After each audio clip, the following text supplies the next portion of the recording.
ঢাকায় আসার পথে ১৯ জুলাই নরসিংদী রেল স্টেশন এলাকায় দুর্বৃত্তদের হামলার শিকার হয় কিশোরগঞ্জ এক্সপ্রেস।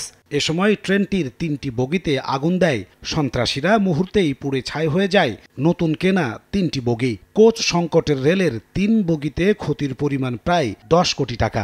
দেশের সম্পদ আসলে দুর্বৃত্তরা পুড়িয়ে দিয়েছে, কাজটা টোটালি ঠিক করে নাই। যারা দুর্বৃত্তরা পোড়াইছে ওরা কি এই ট্রেনে উঠবে না?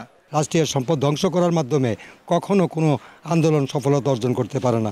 রাষ্ট্রীয় সম্পদ ক্ষতি করা মানে এরা দেশের শত্রু, এরা জাতির শত্রু, এরা বাংলাদেশের শত্রু। এছাড়াও সেদিন দেশের বিভিন্ন প্রান্তে হামলা করা হয় সোনার বাংলা, কক্সবাজার, পারাবত এক্সপ্রেস সহ কয়েকটি ট্রেনে। এতে ক্ষতিগ্রস্ত হয় বেশ কিছু কোচ, আহত হয় কয়েকজন রেলকর্মী। রেলওয়ে মহাপরিচালক জানান, নাশকতায় ২-১টি স্থানে সিগন্যাল ব্যবস্থাও ক্ষতিগ্রস্ত হয়েছে।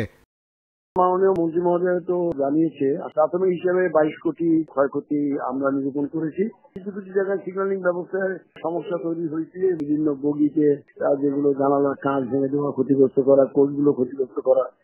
নগদের কাছে সব গ্রাহকই প্রিয়, তাই তো সারা দেশে ক্যাশ আউট চার্জ সবচেয়ে কম।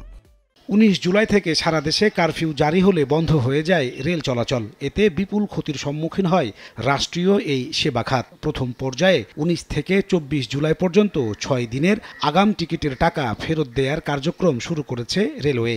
ইতোমধ্যে প্রায় ১৭ কোটি টাকা রিফান্ড করার কথা জানিয়েছে রেলের বাণিজ্য বিভাগ। ২৬ জুলাই কড়া নিরাপত্তার মধ্য দিয়ে চট্টগ্রাম থেকে তেলবাহী ট্যাংকার চলাচল শুরু হলেও এখনও যাত্রীবাহী ট্রেন চলাচলের ব্যাপারে কোনো সিদ্ধান্ত হয়নি। রেলওয়ে ডিজি বলছেন, ট্রেন চালাতে প্রস্তুত আছেন তারা। সরকারের সিদ্ধান্ত পেলেই ঘুরবে রেলের চাকা। চলন্ত অবস্থায় ট্রেনটা বন্ধ করা হয়েছে। ট্রেন আবার চালানোর ব্যাপারে নীতিগত সিদ্ধান্ত পাওয়া গেলে আমাদের ছোটখাটো যে সমস্ত চেক আপ করা দরকার, ইঞ্জিন, তারপরে ওগুলো যেহেতু ৩-৪ দিন ৫ দিন ব্যবহার হচ্ছে না, একবার চেক করে নিয়ে আমার ট্রেন চালানো তাতে খুব বেশি সময় প্রয়োজন হবে না।